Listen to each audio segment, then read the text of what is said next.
Dave, welcome to the show. Hi, how's it going? Not bad at all. Pleasure to have you on. It was a real privilege to have a quick chat with you before we got cracking on this and get a little bit deeper into what you're doing at Optimal Labs. To kick us off with, just give me a quick 30-second intro into what you're doing and how the world is going to change as a result.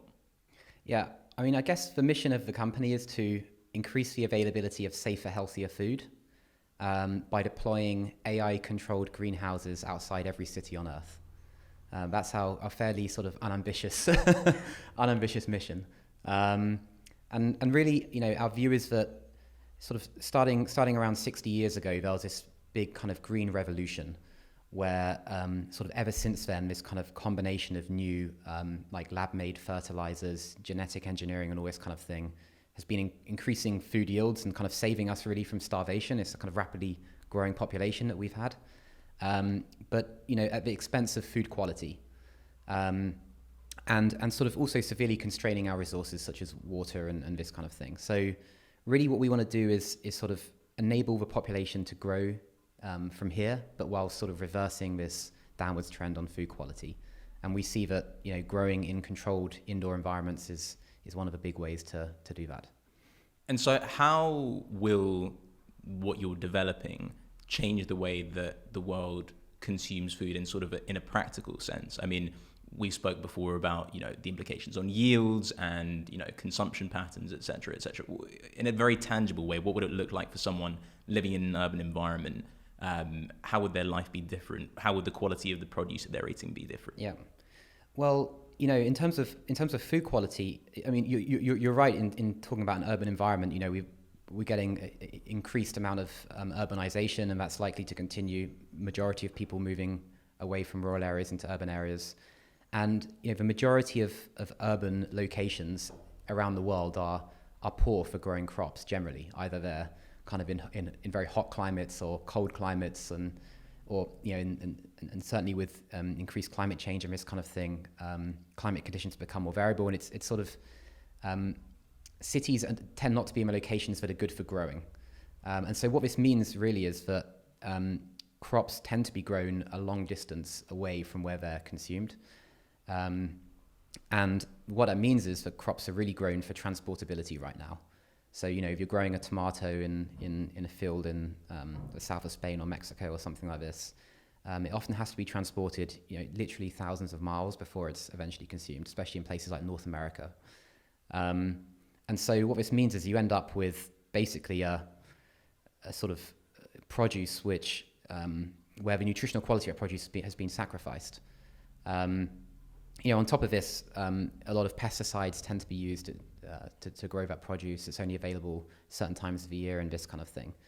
So if you can imagine now, we sort of fast forward and we have, you know, huge, large-scale greenhouses, indoor farms outside cities. You know, you can pretty much control every aspect of a growing climate. So you can really grow food and optimize it for nutritional quality. You know, theoretically, it could be harvested and then consumed within hours of it being harvested. And so you don't suffer this nutritional degradation. Because you're growing in an enclosed environment, you can grow with minimal to zero pesticides. And there's a whole host of other benefits as well, like, you know, reduced water consumption and this kind of thing. But as a consumer, it means that you'll have access to nutritionally optimized food, grown all year round, and sort of grown hyper local to where you're consuming it. And so is it this kind of stuff that gets you up in the morning in terms of the big picture vision? Is that what, you know, convinced you that this was something you wanted to dedicate a large portion of your waking hours to every day? Or is there also a more personal aspect to why this industry is something that you wanted to get into and you wanted to improve? I mean, yeah, you know, I've always, both me and my co-founder are very interested in human nutrition. And, you know, there's sort of a personal interest. I've done various like long distance running and triathlon and stuff like this in the past, and sort of have this personal interest in you know, optimized nutrition and this kind of thing. My co-founder was in the Youth Olympics, and his father and brother were both in the full Olympics as 100-meter sprinters. So, you know, he's grown up in a family which is, you know, all been about really nutrition for performance, and also has, you know, obviously a very strong interest in human nutrition. So, you know, And then like on the other side, both of us have been doing research within reinforcement learning, which is this area of machine learning to do with control and to do with decision making under uncertainty. And so this opportunity was really, it was just kind of like perfect for us, because if you think about farming in general, it's basically a load of farmers, a load of humans making decisions based on intuition under huge amounts of uncertainty. I mean, uncertainty typically comes from the weather.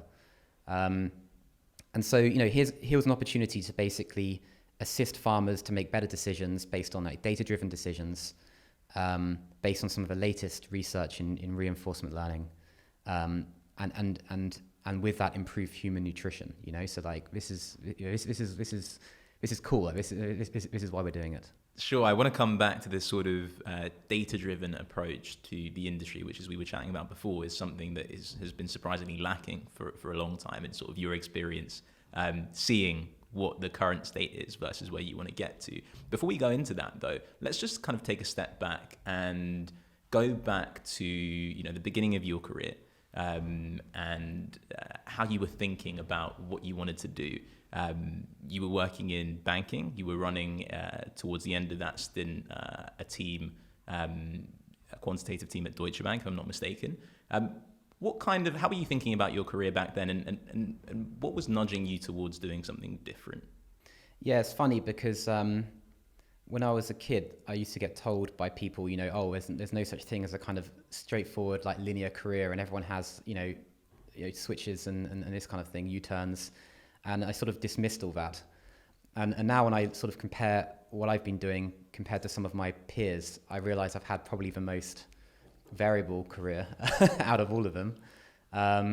Really, when I was younger, I wanted to be a pilot. So I was sponsored through university by the Royal Air Force, and I did part of my flying training whilst I was at university.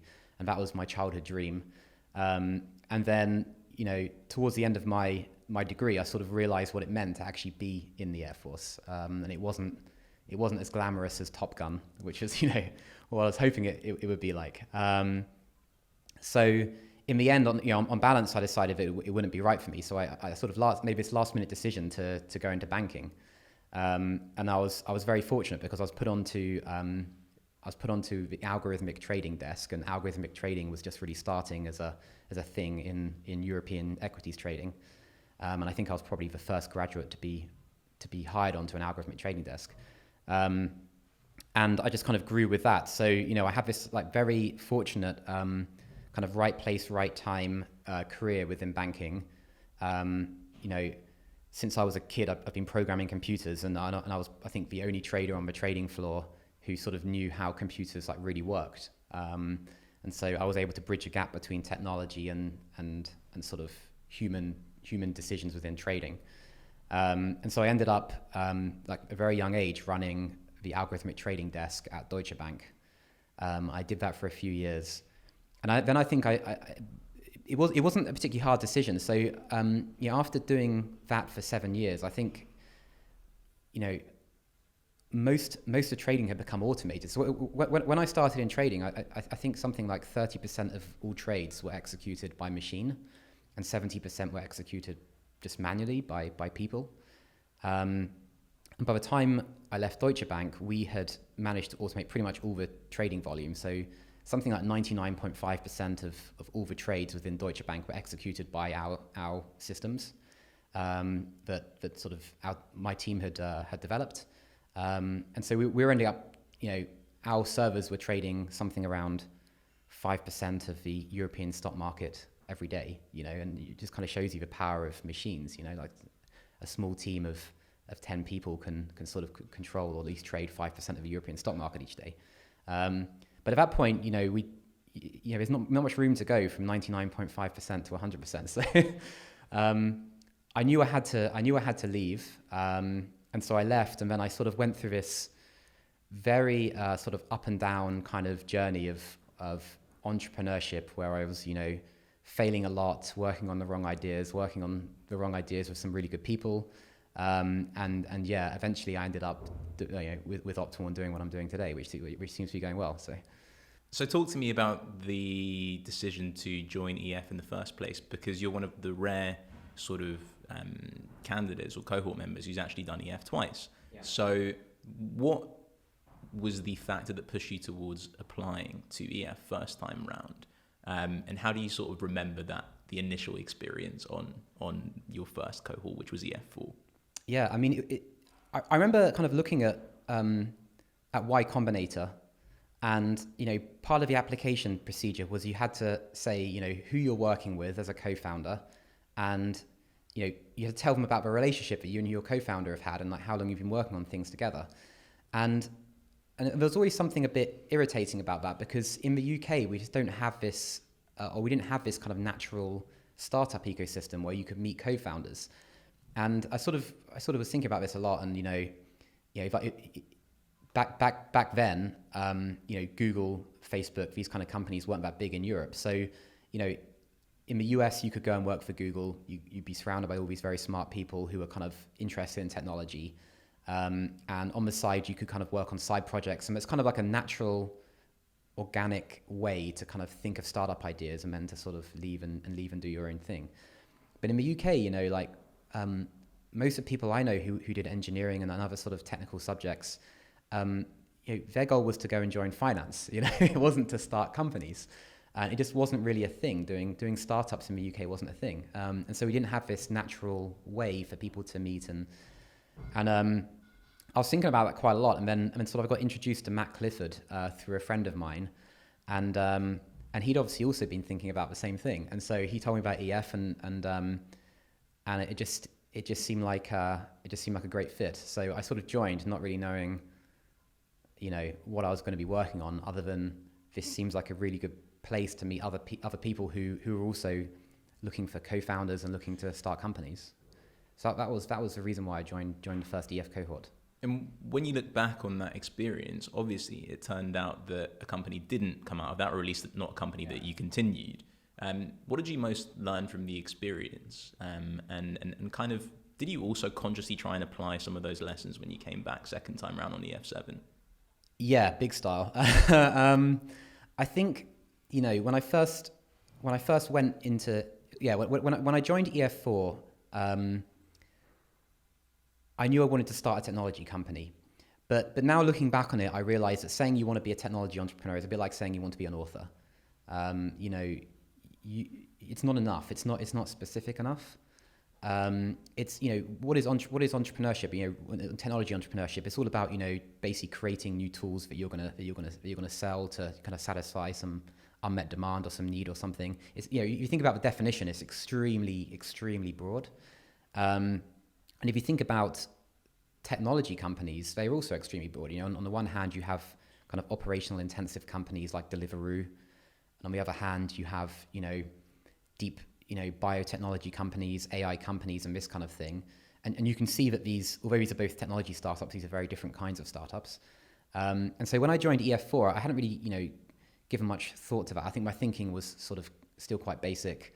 And I basically ended up working on, in hindsight, what was the wrong idea for me, but with like an amazing co-founder. So we can talk about that in a second. But yeah, I ended up working on the wrong idea with basically the right person. And then yeah, I sort of it didn't work out, and it was a failure. And there were some lessons to be learned and this kind of thing. And then when I came back to EF this time around, I was very clear about the kind of company that I wanted to start. And although I didn't have, you know, I didn't come into EF7 with optimal as an idea, but I came in with kind of a very clear idea of the kind of company I wanted to start. And then that sort of meant that I was able to find the right co-founder and do things in the right way from the start, and sort of not get too distracted by these seemingly great ideas that weren't quite a personal fit with me. So I think this kind of founder idea fit is really important, and is something that people, I think, should. Yeah, it helps if you've thought about that before you kind of come into the program. Sure. So how did you conceptualize that type of business that you wanted to start when you came in second time around? Like, what was the line? How were you thinking about it in your head specifically? Yeah, I sort of went through this very convoluted thought process, and what came out was really simple, which was basically, I wanted to apply sort of new science, so stuff which is kind of just recently been discovered within science, and apply that to build some kind of useful technology for people to use. And so really I wanted to focus on this, it's a bit of an old school definition, but I would call it technology transfer. So really, let's get to the edge of science, some field of science, and then once we're at the edge, let's kind of see what possibilities there are to actually build kind of real world products leveraging that technology. And I realized that, this was like, for various reasons, this was like the perfect role for me. And I can just see myself doing this as like a vocation. I saw it as like a vocation. This is a useful role for someone to fulfill in society. Like we need lots of people to sort of do science and advance human knowledge, and we need lots of people to take those advancements and turn them into sort of useful technology. And so once I'd narrowed that down, then it sort of became a question of, okay, well, what technology? What area of science do I want to get to the edge of? And I'd already, I'd been interested in machine learning for a while because, when I was doing algorithmic trading, we were sort of applying a lot of machine learning tools to help us predict price and volumes and other kind of characteristics of the stock market. And so when I left EF4, after doing that sort of bit of thinking, I decided the best next step, rather than me starting a company straight away, is let's get to the edge of this field. So I went back to university. I did a master's in computer science, and I spent most of the year doing research within reinforcement learning.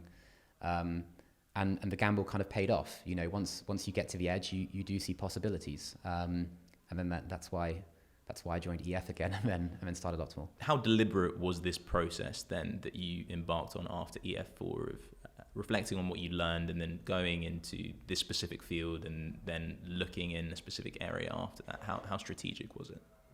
It was extremely deliberate and strategic. Yeah. So, after reflecting on EF4, I sort of realized that the idea I was working on was the wrong idea.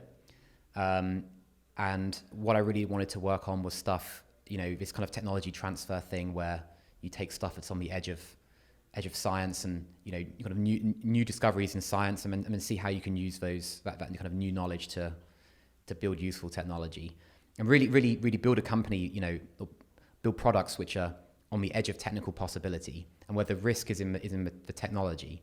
And then there's little risk in the market or in having good operations, for example, which I'd say are the other two types of business risk. And so once I'd made that decision, then, it was then a deliberate process of looking into all the different kind of nascent areas of science, which could potentially have high engineering leverage because, there's a lot of interesting things happening in science, but only a small subset of those have like real world engineering leverage. And so, once I'd done that, then it, kind of in hindsight now, it seems extremely obvious, but, went into machine learning, and I sort of went and did a master's so I could get to the edge of that field. In fact, initially I'd planned on doing a PhD as well. But I think, I realized that as a sort of founder of a company, you don't necessarily need to have sort of PhD level knowledge. You need to be thinking about how you can apply this sort of, you can build technology and solve a market need and this kind of thing. So you need to have a bit more of a generalist skill set. And so I decided to stop after the masters and then start Optimal. But it was a very deliberate process. And so you mentioned first time round that you were working with a great person on the wrong idea. Yeah. What were you looking for in your co-founder second time round? And when or how did you realize that Joao was the guy to sort of go ahead with you on this? Yeah, so that's a great question. And this sort of leads me into this like founder idea fit kind of thing. So when I joined EF7, there are a lot of people, generally the way the founding team comes together is there's one person who is kind of considered to be a bit more technical and one person who's considered to be a bit more kind of operational. And so that sort of operational person naturally falls into the CEO role and the sort of more technical person falls into the CTO role. And so when I joined EF7, I was looking to be that kind of have that operational role, albeit in a very technical company, where even the CEO needs to have a high level of kind of technical ability. And when I was looking for someone even more technical than me, someone who'd done a PhD or something like that, or was had extremely deep knowledge in reinforcement learning and machine learning. So when I joined EF7, that's what I had in mind. But funny enough, when I joined, there were people who were trying to ask me to join them as the CTO. So like it just shows you that I could have probably been the CTO of a sort of less technical company with more operational risk by partnering maybe with like a kind of an ex-McKinsey or BCG associate or something like this, or I could have been the CEO of a very technical company. But I knew I wanted to be the latter. So that kind of made my decision relatively easy, because my co-founder Joao, he was doing a PhD in robotics at EPFL, and he had that kind of real deep knowledge and was interested in nutrition and everything. So that was kind of a very obvious choice. We were chatting about before we started recording the kind of all the cool projects that you've done over the course of the last few months and the awesome progress you're making. But every entrepreneur will know that there are ups and downs to the journey. What's been one of the most difficult challenges you've had to face, and how did you pick yourself up after it? Yeah, well, I can honestly say I think personally speaking, the most difficult thing was after EF4. So I'd had this great job in banking and this fast career path, and then I left and sort of joined EF4 and thought I was great at algorithmic trading, so surely I can start a company, and sort of reality gave me a kind of kick in the face sort of thing, and so I went through like a good couple of years of failure basically before eventually going to do the masters and doing research in machine learning, and then joining EF7 and starting Optimal. So and it's easy to kind of gloss over that. But that was actually quite a low point personally. But I think once you've made a sort of a decision sort of from first principles about what you want to do, it's kind of very hard to be shaken from that. So I think once you sort of convince yourself, this is something I want to do, this is a role I want to play, you just keep going at it. But it wasn't clear that it was going to be successful at the beginning. I mean, when we did the masters again, I didn't know whether I was going to find any decent ideas off the back of it. But you do. And actually, what's quite an interesting little side note is that I said, on EF4, I was working on the wrong idea with the right person. Well, the person I worked with on EF4 as a co-founder, we became great friends since then. And actually, last week he accepted an offer to come and join us at Optimal. So it's awesome that I get to work with him again. And I read something once that said, you should only work with people who you'd work for. And that's true of him. So I'm just delighted that he's going to be part of the journey and everything. So these things have a way of working themselves out if you're persistent enough.